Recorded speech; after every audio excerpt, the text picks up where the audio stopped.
Nous sommes ici à la 43e vidéo, dont le titre est Sol Invictus. Vénus étant cette planète du système solaire qui, au lever du jour, devient visible dans le ciel, lumineuse, précédant et annonçant la parution du soleil. Et pourquoi le terme étoile du matin et fils de l'aurore fut attribué à Lucifer, identifié à cette Vénus, se faisant l'ambassadeur de Dieu, son messager, opérant cette distance requise entre Dieu et les créatures. Ézéchiel 10:5. Et le bruit des ailes des chérubins se fit entendre jusqu'au parvis extérieur, pareil à la voix de Dieu Tout-Puissant quand il parle. Aménageant cette approche et préparer toute créature à cette rencontre et communion avec cette divine puissance, tel que le soleil, que celui-ci puisse jouir de ses nombreux bénéfices. Et pourquoi Lucifer se traduit par porte-lumière. Par la suite, Lucifer s'engageait en cette compétition avec son Créateur. Ésaïe 14, 12 à 14. Te voilà tombé du ciel, astre brillant, fils de l'aurore. Tu es abattu à terre, toi le vainqueur des nations. Tu disais en ton cœur, je monterai au ciel, j'élèverai mon trône au-dessus des étoiles de Dieu. Je m'asserai sur la montagne de l'assemblée, à l'extrémité du septentrion. Je monterai sur le sommet des nues, je serai semblable au Très-Haut. Revendiquer cette haute position, s'identifier à Dieu, se faire voir lui-même tel qu'un soleil. Après l'expulsion de Lucifer, Jésus étant le remplaçant de cet ange déchu, et pour cause en porter l'insigne, être désigné tel l'étoile du matin. 2 Pierre 1. Et nous tenons pour d'autant plus certaine la parole prophétique, à laquelle vous faites bien de prêter attention, comme à une lampe qui brille dans un lieu obscur, jusqu'à ce que le jour vienne apparaître et que l'étoile du matin, Jésus, se lève dans vos cœurs. Apocalypse 22:16. Moi, Jésus, j'ai envoyé mon ange pour vous apporter ce témoignage au sujet des églises. C'est moi qui suis le rejeton et la postérité de David, l'étoile resplendissante du matin. Revenons à cette création de la terre. Genèse 2, 1 à 3. Ainsi furent achevés les cieux et la terre et toutes leurs armées. Dieu acheva au 7e jour son œuvre qu'il avait faite. Et il se reposa au 7e jour de tout son œuvre qu'il avait faite. Dieu bénit le 7e jour et il le sanctifia, parce qu'en ce jour, il se reposa de toute son œuvre qu'il avait créée en la faisant. Cette bénédiction et sanctification accordée au 7e jour, cela signifie quelque chose, que cette période de temps se voit dotée d'une très grande valeur. Exode 31, 13. Toi, parle aux Israélites et dis-leur, vous observerez absolument mes sabbats. Ce sera un signe entre moi et vous, dans toutes vos générations, grâce auquel on reconnaîtra que je suis l'Éternel qui vous sanctifie. Premièrement, reconnaître qu'il y a un Créateur, duquel provient notre existence, et d'avoir été créé n'est que le départ, qu'à cela puisse s'ajouter cette consentante et volontaire formation, telle que l'arbre qui fut planté nécessite des engrais et une tonte entretenue pour porter des fruits, sans quoi nous demeurons sans valeur. Matthieu 7, 19. Tout arbre qui ne porte pas de bons fruits est coupé et jeté au feu. Jésus étant le concepteur du sabbat. Matthieu 12, 8. Car le Fils de l'homme est maître souverain du sabbat. Ce sabbat étant cette clause d'association avec Jésus, lui qui est cet unique chemin menant au Père. Jean 14, 6. Jésus lui dit, je suis le chemin, la vérité et la vie. Nul ne vient au Père que par moi. Lorsque nous mettons en pratique cette ordonnance, c'est que nous signalons au Créateur que nous désirons qu'il fasse partie de notre vie, nous prenne en main, nous sanctifie. Ce repos du sabbat, se faire ce signe d'appartenance à Dieu. Et pourquoi qu'il en fit porter le concept aux Hébreux et par la suite à ce christianisme. Paul, en tant qu'apôtre et serviteur de Dieu, avoir certifié l'importance de ce quatrième commandement. Acte 16, 13. Le jour du sabbat, nous nous sommes rendus hors de la porte, vers une rivière où nous pensions que se trouvait un lieu de prière. Après nous être assis, nous avons parlé aux femmes qui étaient réunies. Ce christianisme de l'époque de Constantin se voit exposé à ce crucial dilemme, sachant que l'observation du sabbat provient de Dieu. Alors, d'où émane cette vénération du dimanche? Débutons par cette documentation provenant de Wikipédia concernant la christianisation de l'Empire romain. Le père de Constantin, Constancelor, était un païen monothéiste, probablement attaché au culte du Sol Invictus, comme de nombreux officiers illyriens. Dioclétien ne l'aurait pas fait César s'il avait été chrétien.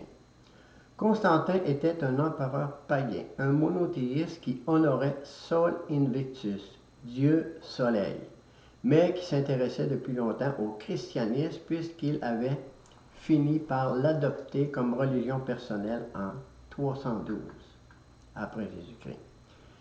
La progressive conversion de Constantin au christianisme s'accompagna d'une politique impériale favorable aux chrétiens, mais le paganisme n'était pas persécuté. Plusieurs indices témoignent de cette évolution. Constantin abandonna progressivement le monnayage au type du soleil et fit fréquemment représenter des symboles chrétiens sur les monnaies. Il reconnaissait les tribunaux épiscopaux et il fit du dimanche un jour obligatoire, férié obligatoire en 321, à l'exception des travaux des champs. L'empereur accorda également des dons en argent et en terrain à l'Église, soutenant la construction de grandes basiliques. Fin de la citation. Cette vénération du soleil pratiquée par les Romains depuis des siècles et par bien d'autres avant eux allait, par l'intervention de Constantin, prendre un tournant législatif, être coulée dans une période de temps définie. Du dimanche, il fit un jour férié obligatoire. C'est de là que provient le mot Sunday, jour du soleil, attribué à ce premier jour de la semaine qu'est le dimanche. Donc, pour rivaliser avec Jésus et son sabbat, et qu'il y ait une claire distinction entre ce qui appartient de droit à ces deux opposants, Satan, ce Sol Invictus, venait d'inaugurer lui aussi un étendard qu'il allait apposer sur ses biens, réquisitionner à cet effet un jour de la semaine à titre de sceau d'apposition, de burinage sur ses biens. Alors que toute chose appartient au Créateur, celui qui donne vie et existence, que reste-t-il donc à Satan de légitime possession? Nul autre que tout être dissocié de Dieu, pour en briser les règles, ne pas tenir compte de ce sabbat, intégré à ses 10 commandements. Tu travailleras 6 jours, mais le 7e jour, ce sera le sabbat, le jour férié consacré à l'Éternel. Exode 31, 15. Tel que Dieu, Satan exigera des siens que ceux-ci sacralisent et vénèrent le jour par lequel il se fait reconnaître et adorer. Et cela jusqu'à aujourd'hui et demain. Cette image et rôle du soleil que Satan revendique duquel provient vie et lumière, est plutôt attribuable à Dieu. Ce titre, Sol Invictus, signifie Soleil invaincu, revendiqué par Satan, et qu'il se fit octroyer par les Romains, ne peut que trahir cet entêtement viscéral qui vit en lui, ses entrailles qui bouillonnent de vengeance, ce qui le pousse de façon obsessive à contester sa défaite, se perpétuer dans des humeurs de continuelles représailles contre Dieu et les siens, en amener le plus grand nombre à la perdition. Alors que Satan se fait dédier par les hommes un jour d'adoration, qu'adviendra-t-il du sabbat de l'Éternel au sein de cette chrétienté? Allons de nouveau à des textes se rapportant à l'histoire de l'époque. Sol Invictus, en latin, Soleil invaincu, était une divinité solaire apparue dans l'Empire romain au IIIe siècle. Elle reprit des aspects de la mythologie d'Apollon et du culte de Mitra. Connaissant une grande popularité dans l'armée romaine, l'empereur Aurélien, 270 à 275, lui assura une place officielle à Rome, en proclamant que le Soleil invaincu était le patron principal de l'Empire romain et en faisait du 25 décembre, jour suivant le solstice d'hiver, une fête officielle. Un temple était dédié au soleil au champ de Mars et orné du butin rapporté de Palmyre. Ce temple était servi par un nouveau collège de prêtres, les Pontificolis. Un de ses successeurs, Constantin Ier, fut au début de son règne adepte du soleil, invaincu, comme en témoignent ses émissions monétaires.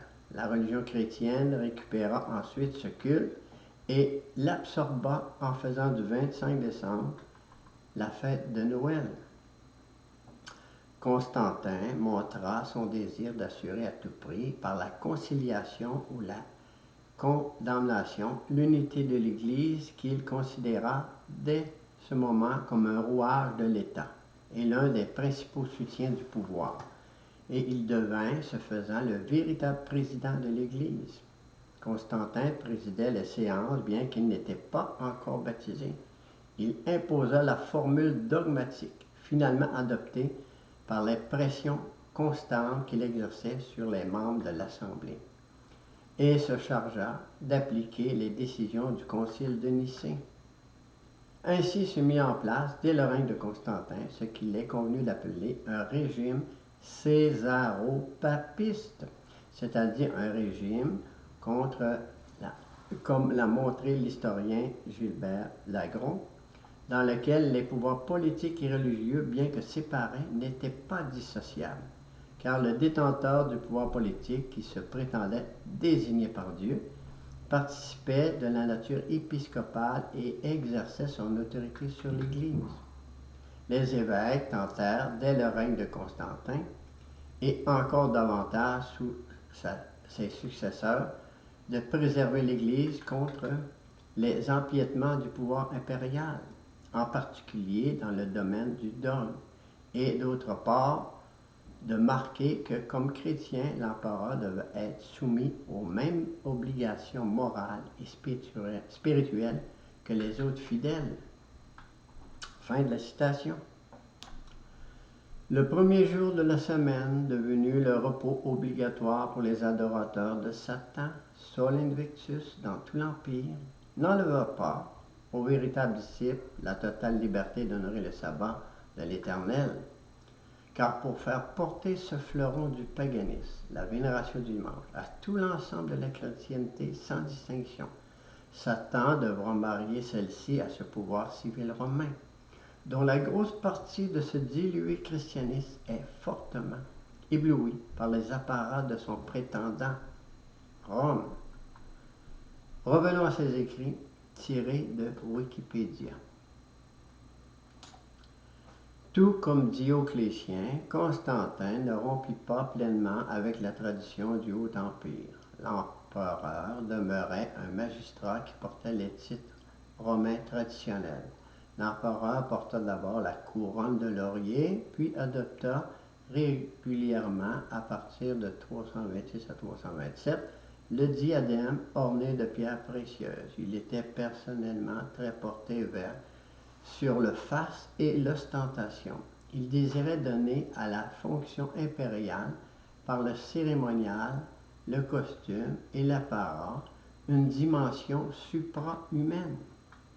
Eusèbe de Césarée affirma dans sa vie de Constantin que l'empereur siégeait sur son trône dans une attitude hiératique et figé, les yeux levés vers le ciel. Il abandonna néanmoins les formes religieuses élaborées sous la tétrarchie, d'abord par un retour au modèle solaire des empereurs pré-tétrarchiques, puis par l'abandon de la protection des dieux titulaires de Rome et de l'Empire pour un Dieu nouveau, le Dieu des chrétiens. Le monothéisme devint le fondement idéologique de la monarchie constantine, ses idées politiques étant inspirées de principes unitaires, alors que le polythéisme convenait mieux à l'idéal et à la tétrarchie. Il n'existait qu'un seul Dieu, il ne doit y avoir qu'un seul monarque qui gouverne selon la volonté divine. Son principal théoricien, Eusèbe de Césarée, affirma dans le discours des Décennales que le royaume terrestre de Constantin était à l'image du royaume de Dieu et que l'empereur était entouré de ses Césars, comme Dieu l'était de ses anges. Il se peut qu'à la fin de sa vie, Constantin ait jugé que l'arianisme correspondait mieux à l'idée qui se faisait d'une monarchie divine, avec le Fils subordonné au Père, modèle sur lequel il bâtissait sa propre monarchie, avec des Césars étroitement mis sous sa tutelle. Fin de la citation. À travers ce qui vient d'être consulté, on y discerne visiblement l'émergence et édification de cette papauté, mise en place par ce Sol Invictus, Satan en train de subtiliser à Jésus son poste de directeur du christianisme, afin d'arracher définitivement à Jésus cette Éphèse. Le combat et les stratèges se poursuivent à suivre dans les prochaines vidéos.